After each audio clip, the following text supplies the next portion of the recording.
ገንዘብና ዝና ሁሉንም ነገር ሊገዛ ይችላል?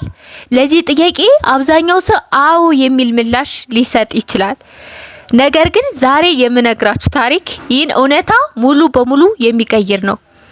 በሀገሪቱ ካሉ ወጣት ቢሊዮነሮች መካከል አንዱ የሆነው አማኑኤል በሚሊዮን ዶላሮች በፈሰሰበት የሰርግ ዕለቱ ፍጹም ደስተኛ ነበር። ውቧን ሙሽራውን ሳሮንን እያየ ህይወቱ ሙሉ በሙሉ የተሞላ መስሎታል። ነገር ግን በትክክል የጋብቻ ቃለ መሐላ ሊፈጽሙና ቀለበት ሊያሳስሩ ጥቂት ሰከንዶች ሲቀሩ መላው ታዳሚን ያስደነገጠና የቢሊዮነሩን ህይወት እስከ ወዲያኛው የቀየረ አንድ ያልተጠበቀ ነገር ተከሰተ። ያ በሰርጉ መድረክ ላይ የተገለጠው አስገራሚ ሚስጥር ምን ነበር? አስደንጋጭ ክስተት የተፈጠረውስ ምን ይሆን?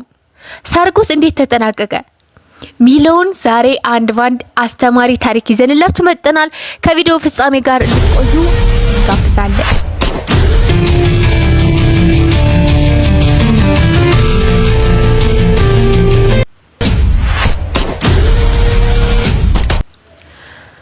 አማኑኤል ገና በወጣትነቱ በራሱ ጥረትና ልፋት ትልቅ የቴክኖሎጂ ኩባንያ መስርቶ ስኬታማ የሆነ ቢሊዮኔር ነው። በስራው እጅግ የተመሰገነና ብልህ ቢሆንም በፍቅር ህይወቱ ግን እድለኛ አልነበረም። ብዙ ሰዎች ወደሱ የሚቀርቡት ለሀብቱና ለዝናው ብቻ እንደሆነ ስለሚያውቅ ሰዎችን በቀላሉ ማመን ይከብደው ነበር። ከዕለታት አንድ ቀን ግን ሳሮን ከተባለች ቆንጆ ሴት ጋር ተገናኘ። ሳሮን እንደ ሌሎች አልነበረችም። ለገንዘቡ ግድ የሌላት፣ ለራሱ ስብዕና ብቻ ዋጋ የምትሰጥ መስላ ታየችው። አማኑኤል በመጨረሻ እውነተኛ ፍቅሬን አገኘው ብሎ አመነ። ፍቅራቸው እየጠነከረ ሄዶ ለጋብቻ በቁ። ሰርጋቸው በሀገሪቱ ካሉ እጅግ በጣም ውድና ዘመናዊ ሆቴሎች ባንድ ተዘጋጀ። ታዋቂ ነጋዴዎች፣ ሚኒስትሮችና ታላላቅ ሰዎች ተጋበዙ። የሰርጉ ዕለት ደረሰ። ሳሮን በነጩ የሰርግ ልብስ እጅግ አምራ ነበር። አማኑኤልም በደስታ ፈንጥዟል። የሃይማኖት አባት ይህን ጋብቻ የሚቃወም ካለ አሁኑኑ ይናገር፣ ካልሆነ ግን ለዘላለም ዝም ይበል የሚለው ባህላዊ የጋብቻ ጥያቄ ተጠየቀ። አዳራሹ በዝምታ ተዋጠ።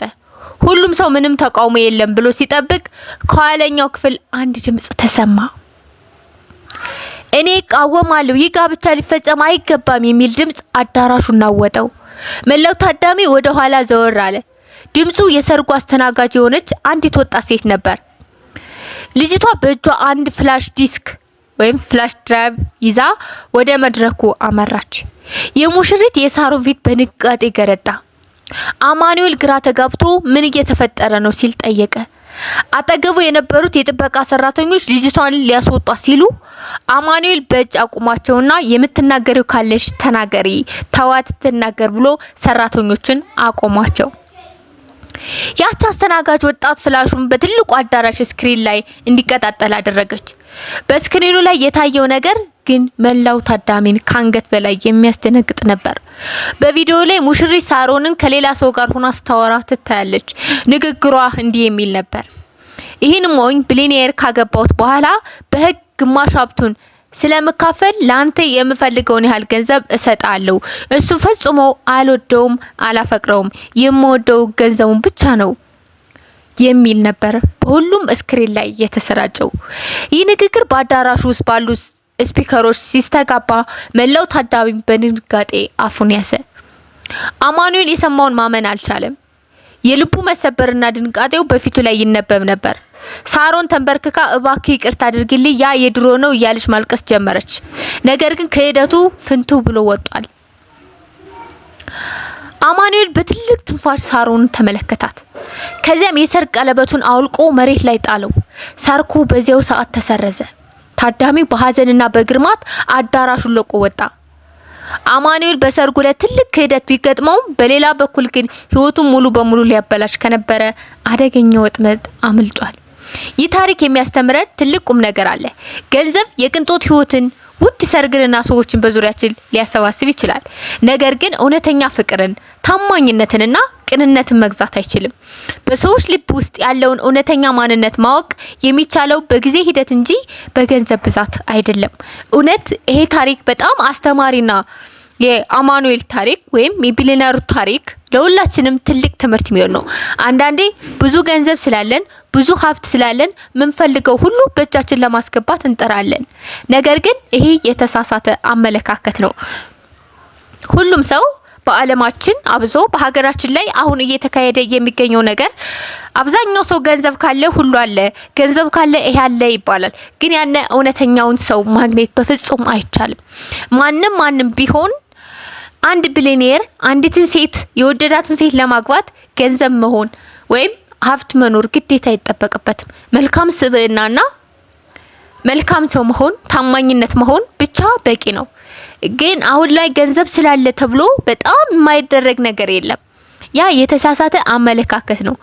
አንዳንዶች ደግሞ በሰርጉ ዕለት አሁን ገንዘቡን ብሎ ሴቶችም አብዛኛው ሰው ለገንዘብ ብለው ይቀርቡና በኋላ ግን ገንዘቡ ሲያልቅ ያ ፍቅር ይጠፋል። ያ ፍቅር ሊቀጥል አይችልም። አንዳንዴ በፍቅር መሀል ገንዘብን ማስገባት ወይም ገንዘብን ማስቀደም ህይወታችን ሊበላሽ ነው የሚችለው። ህይወታችን በቃ መሀል ላይ ያቆማል። ስንደሰት የነበረው ስንዝናና የነበረው ሳቃችን በሙሉ ይዞት ነው የሚጠፋ። ግን እውነተኛ ፍቅር ማለት ገንዘብን ሳይሆን ስብዕናውን፣ ማንነቱን ይሄ ሰው እውነተኛ ነው ወይ ይሄ ሰው ወይስ ፍቅር ሰው ነው ወይ የሚለውን ነገር በደንብ አውቀን ገንዘቡን ሳይሆን ታማኝ ነው ወይ ስርዓት አለው ወይ የራሳችሁ ህግ ሊገባ ይችላል። ለምሳሌ ለትዳር የምትመርጡት ሰው የራሳችሁ ፕሪንሲፐል ወይም ደግሞ ህግ ሊኖራችሁ ይችላል። ስለዚህ ከዛ ውስጥ ይሄን ነገር ካሟላ ምንም ገንዘብን ቅድሚያ አለማድረግ ማለት ነው። ምክንያቱም አንዳንዴ ህይወት ከተጀመረ በኋላ መለያየት በጣም ከባድ ነው። አብሶ ለሴት ልጅ አሁን የዚህ ታሪክ የሚያስተምረን እሱ ያው ሁሉም ነገር ፈጣሪ ሲፈቅድ ነው የሚሆነው። ግን ከፈጣሪ በታች ደግሞ እኛ መጠንቀቅ ያለብን ነገር አለ። አማኑኤል አሁን ገንዘብ ስላለው ምን ስላለው ሁሉ ነገር ይሆንልኛል ብሎ ይጠብቃል። ምክንያቱም ገንዘብ ሁሉን ነገር ሊገዛ ይችላል ብሎ ስለሚያምን፣ ይህ አስተሳሰብ በጣም ኋላ ቀርነት ነው ማለት ነው። አብዛኛው ሰዎች እንግዲህ ወንዶች አሁን አብዛኛው ሰው ለመስራት ጥሩ ነው፣ ራስን መቀየር፣ ራስን ካለበት ሌቭል ከፍ ማድረግ በጣም ጥሩ ነው። ነገር ግን በገንዘብ እውነትን አገኛለሁ ማለት ፈጽሞ ስህተት ነው። ፈጽሞ የማይሞከር ነው። እውነትን ማግኘት ማለት እውነት የራሷ የሆነ መንገድ አላት። እውነት ገንዘብ አይደለም ይገዛት በፍጹም። አንዳንዴ የሌለውን አለኝ ያለውን የለኝም። እውነት ናት። በቃ እውነት የሚፈልገው እውነትን ነው። ትክክለኛ የሚፈልገው እውነት ነው። ስለዚህ እዚህ ጋር በጣም በእውነት በጣም እኔ ይሄ ታሪክ በጣም ሁላችንም አብሶ በዚህ ዘመን የጋብቻ ስነ ስርዓት ሲፈጸም ወይም ጋብቻ አንድ ሰው ከአንድ ሴትና ወንድ ጋር ሲጋባ መጀመሪያ የሚጠየቀው የገንዘብ መጠን ነው። ገንዘብ እርግጥ ነው ለመኖር ገንዘብ ያስፈልጋል። ግን በጣም ግዴታ ቢሊየነር ሚሊየነር ሆነ ተብሎ በፍጹም እንደዛ መተሳሰብ በፍጹም በእውነት በጣም ያማል ማለት ነው። ምክንያቱም ገንዘብ ሰላምን አይገዛም። ገንዘብ ፍቅርን አይገዛም። ገንዘብ ደስታን አይሰጥም። ደስታ እውነተኛ ፍቅር የሚገኘው የራሱ ሌላ መንገድ አለው እንጂ ገንዘብ በፍጹም አይደለም። ያ ሰው ምንድነው? ያ ሰው ገንዘቤን ብሎ ነው ወይ ብሎ መጀመሪያ ማሰብ ግድ ይላል ማለት ነው። እና ይህ ታሪክ በጣም ቁም ነገር አዘል ነው። በጣም ፍቅርን፣ ታማኝነትንና ቅንነትን ለምሳሌ አንዳንዴ አንድ ታሪክ አለ ደግሞ በእውነት በጣም የሚገርም ታሪክ ነውና ምንም አንነበራቸውም በፍቅር ህይወታቸው ግን በቃ አብረን ከሆነ እናድጋለን፣ አንተ ብቻ መልካም አስተሳሰብ ይኑርህ፣ እኔም መልካም አስተሳሰብ ይኑረኝ፣ አንቺም እንዲሁ መልካም አስተሳሰብ ይኑርሽ ተብለው በሁለታቸው መሀል ትንሽ ለዕለት ጉርስ ምቶን ብቻ ሆነው ተፋቀሩ። ግን አንዳንድ ይገርማል። በቃ እምነት እስከዚህ ድረስ ነው ወይ የሚያስፈል ነው ማለት ነው። ግን መጨረሻ ላይ በቃ እነሱ አልተቻሉም በካፒታል በቃ ዋናው። ስለዚህ ትክክለኛ ፍቅር ተገንቷል። በዛ ላይ ሰላማቸውን እያገኙ ደስተኛ ፍቅር እየኖሩ እና የአማኑኤል በጣም የሚያስተምር ታሪክ ነው።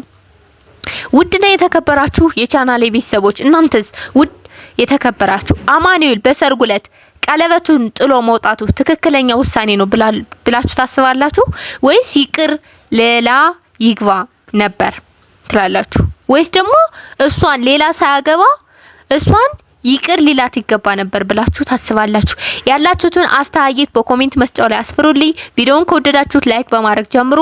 ለቻናላችን አዲስ ከሆናችሁም ሰብስክራይብ እያደረጋችሁ ቤተሰብ እንድትሆኑ ጋብዛለሁ። ሁሌም አስተማሪ ታሪኮችን ይዘንላችሁ እንመጣለን። ሰብስክራይብ እያደረጋችሁ ቤተሰብ እንድትሆኑ ጋብዛችኋለን። ሀገራችን ሰላም ያርገው። የእናንተም ሰላምና ፍቅር ይብዛላችሁ። ቻው